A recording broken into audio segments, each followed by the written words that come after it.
Meu ensino fundamental e médio, a partir da quinta série, eu fui o pior aluno que um professor pode ter em sala de aula. As disciplinas que eu gostava, eu estudava muito para questionar o professor, e as que eu não gostava, eu não estudava nada. Então eram dois extremos. E quando eu servi na Marinha, né, e eu fui para Florianópolis, fiz escola de aprendiz de marinheiro, e lá tinha uma coisa que era estudo obrigatório. Tinha aula manhã e tarde, e à noite tinha uma hora de estudo. E lá eu aprendi a estudar. Tinham áreas dentro dos estudos, lá na parte de marinha, né, que envolvia hidrodinâmica, propulsão, toda a questão de fluidos, porque um navio se movimentando perto de um outro navio tem efeitos, né, que está associado à equação de Bernoulli, e eu acabei gostando de estudar isso aí. Então, quando eu estava na Marinha, eu decidi, eu quero fazer física. Então, quando eu sair da Marinha, eu vou fazer uma graduação em física. E eu queria inicialmente fazer o curso de bacharelado em física, né, só que só tinha em Rio Grande, aqui na UFPEL só tinha a licenciatura. Só que, como boa parte dos estudantes da área da física e matemática, a gente não vem de origens, né, de ricas. E a minha família não teria condição de me manter em Rio Grande, né? Então eu acabei cursando licenciatura aqui. Eu ingressei na universidade em 1998, quando era vestibular ainda, no curso de licenciatura em física, e eu acompanhava o currículo da FURG para ver quais as disciplinas que eu não tinha aqui, que eu precisaria cursar como disciplinas optativas para ter uma formação equivalente ao de um bacharelado. E cursando daquilo que era ofertado pelo departamento e as disciplinas optativas que a gente podia pedir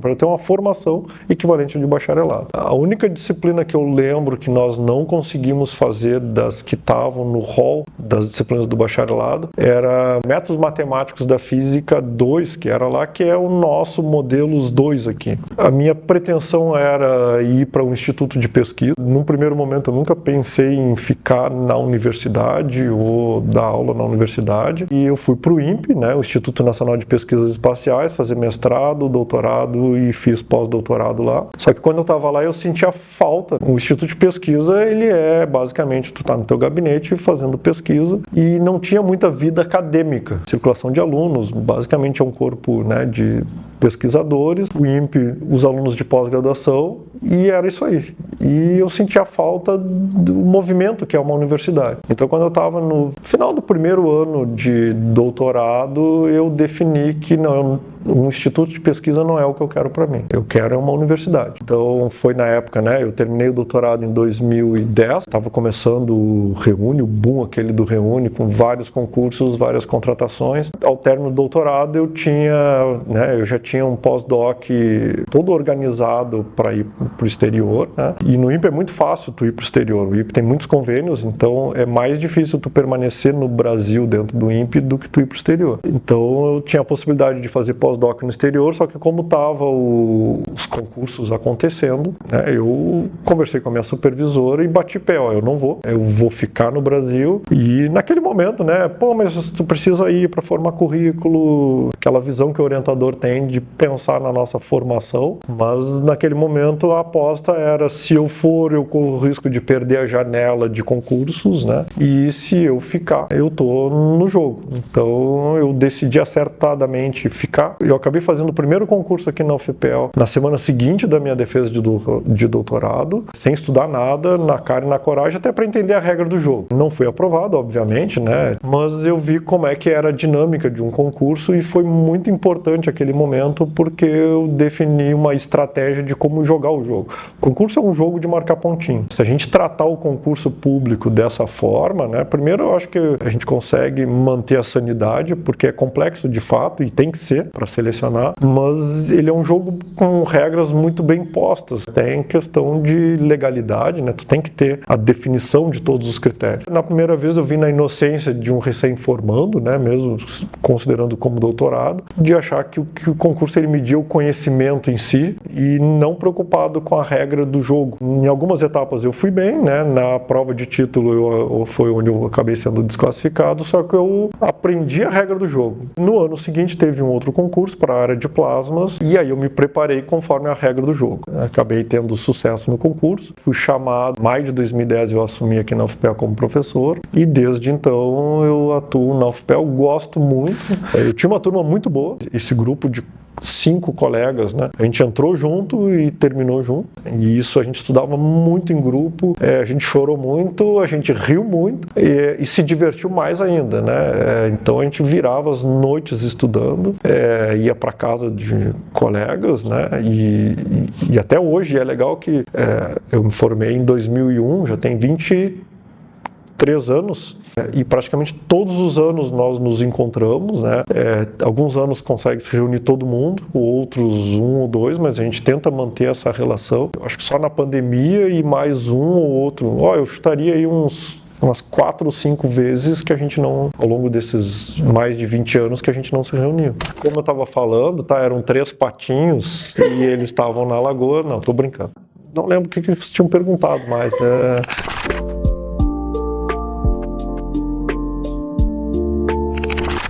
Uma memória marcante que eu acho que me marcou muito pessoalmente, tá? E marcou porque depois dessa memória eu mudei, na verdade, eu e a minha esposa, nós mudamos a forma de nós criarmos os nossos filhos. Acho que era 2012 ou 2013, eu estava dando aula para o curso de Física Básica 1, para ingressantes do curso da Engenharia hídrica, se eu não me engano, se eu não estou enganado.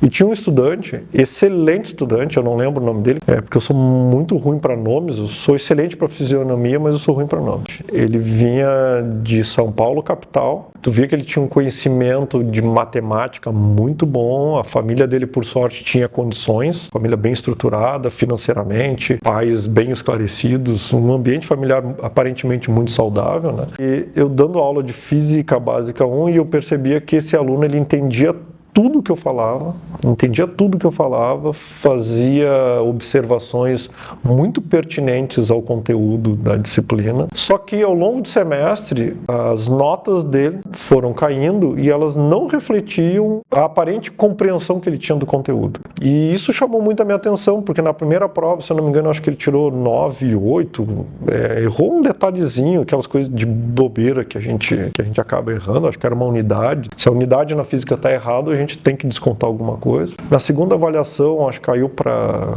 4,5, 5. Na terceira avaliação, 1,5. E aí chamou a atenção. Então eu chamei ele para conversar e disse, queria tentar entender o que estava acontecendo.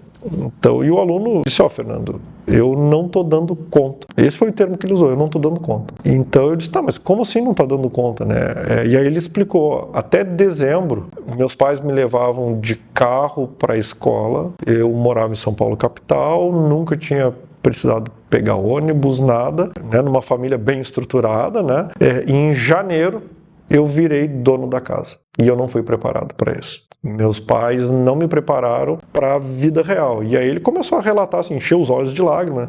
Já cortaram a minha luz porque eu esqueci de pagar. Eu descobri que comida não nasce na despensa, papel higiênico não nasce no banheiro. Então ele foi relatando uma série de fatores, né, que são inerentes à vida adulta, né, de quando a gente passa a morar sozinho. E ele disse, eu não estou dando conta de gerenciar a minha vida como estudante e a minha vida como adulto, dono de uma casa no qual eu tenho que me administrar. Meus pais não me prepararam para isso e eu não estou dando conta. E aí nós conversamos várias outras questões, né? E tu via que tinha um pouco de ressentimento na fala dele, mas aquilo ali, naquele momento eu registrei assim, isso é o aprendizado para mim. Na época meu filho tinha 4 anos de idade, eu acho, 4, 5 anos. Então eu cheguei em casa e esse para mim foi um grande ensinamento de vida, né? Eu conversei com a minha esposa e disse, passei por essa experiência e eu percebi, né, o drama de um bom estudante e a gente conversou assim, nossos filhos não vão passar por isso. Frustração é parte do processo. Hoje em dia eu brinco com meus filhos, né? Qual é o papel dos pais? E os dois, frustrar os filhos. Porque a gente passou a lidar com essa coisa de não pode, te vira. Mas eu não consigo, te vira. Resolve o teu problema. Pensa na casa, ajuda nas tarefas de casa. Desde então, a criação deles, espero no futuro a gente tenha tomado uma posição certa, né? Mas a gente passou a relação de proteção do lar, a gente passou a ver com uma outra dimensão que o proteger não é criar numa bolha livre de qualquer risco, de qualquer susto. Proteger é preparar eles para a vida real.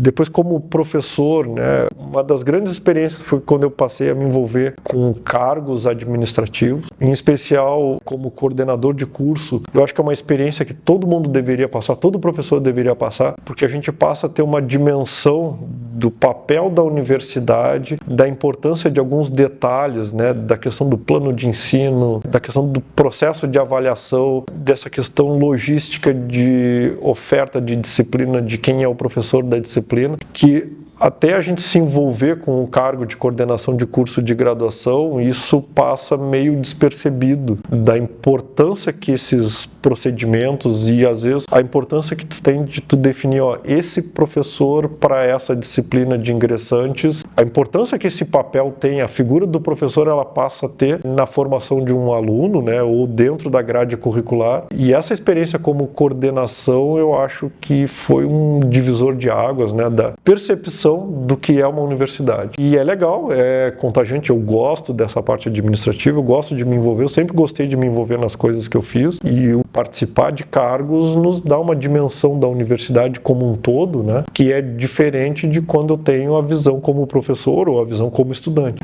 Então, são experiências bem impactantes na direção, né, atualmente é uma nova esfera de desafios. Como coordenador, os desafios eram muito mais do ponto de vista acadêmico, agora na direção os desafios são mais do ponto de vista legal e judicial. Então, né, eu passo estudando legislação, porque os atos da administração, os atos da direção, eles têm que ser regidos, né, com uma base legal, e é uma outra dimensão de compromisso, né, porque os atos da gestão, da direção, eles impactam na carreira dos colegas, no salário dos colegas, questão de férias, questão de seguranças jurídicas para progressão, fins de carreira. Tem uma outra esfera de dimensão que tem um peso diferente, né? E a gente só passa a enxergar isso quando assume um cargo desse. A gestão de pessoas é um processo bem interessante, às vezes cansativo, às vezes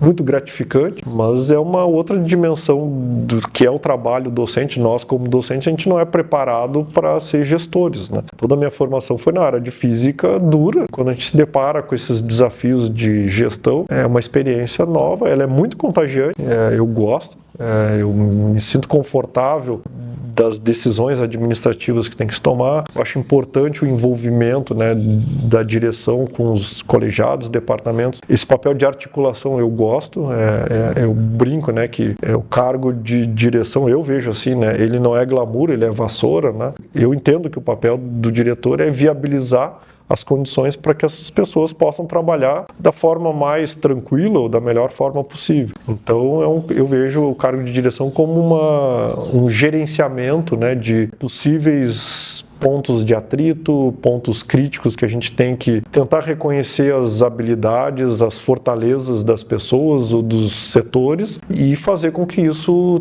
funcione, né, como uma orquestra, cada um tocando no seu tempo, no seu tom, mas para quem olha de fora aquilo seja agradável. E isso é contagiante, assim, quando a gente consegue avançar em alguns aspectos é contagiante e é muito legal. E tem momentos que a gente vai para a solidão do cargo e diz assim, pô, como é que eu vou resolver isso? Mas são aprendizados que eu gosto. Nesse ano, o Instituto completa 55 anos, né? A história do Instituto de Física e Matemática, ela permeia, né, a história da própria universidade. Então, nós começamos, né, como departamentos que atendiam basicamente o encargo do curso de agronomia e ao longo dessa história, diversas pessoas com muita competência, muita expertise, né, passaram na nossa história, né, e trabalharam bastante dentro da unidade para isso, o que permitiu que o Instituto fosse se consolidando como área, né, de conhecimento de física, matemática e estatística, né, e ensino, né, de matemática atualmente. Tenho muita felicidade de estar na direção nesse momento, mas a gente tem desafios enormes, né, que a gente vai precisar no futuro próximo tentar resolver, que é a questão de ingresso, a questão de percepção como área frente a percepção da sociedade, né, de ensino superior, de universidade pública. E isso é um desafio grande, assim, ó, que não tem solução fácil. Eu acho que nesse momento, né, de 55 anos, é uma reflexão que tem que se fazer. É como nós seremos, né, como área nos próximos anos. Fico muito feliz de participar de uma parte desses 55 anos de história, nesse momento no cargo de direção, mas também me sinto provocado a buscar junto ao UFM soluções, né, já que a nossa fortaleza é resolver problemas. Então, acho que é um desafio grande do Instituto e tem que ser posto nas nossas rodas de conversa, nas nossas discussões, esses desafios.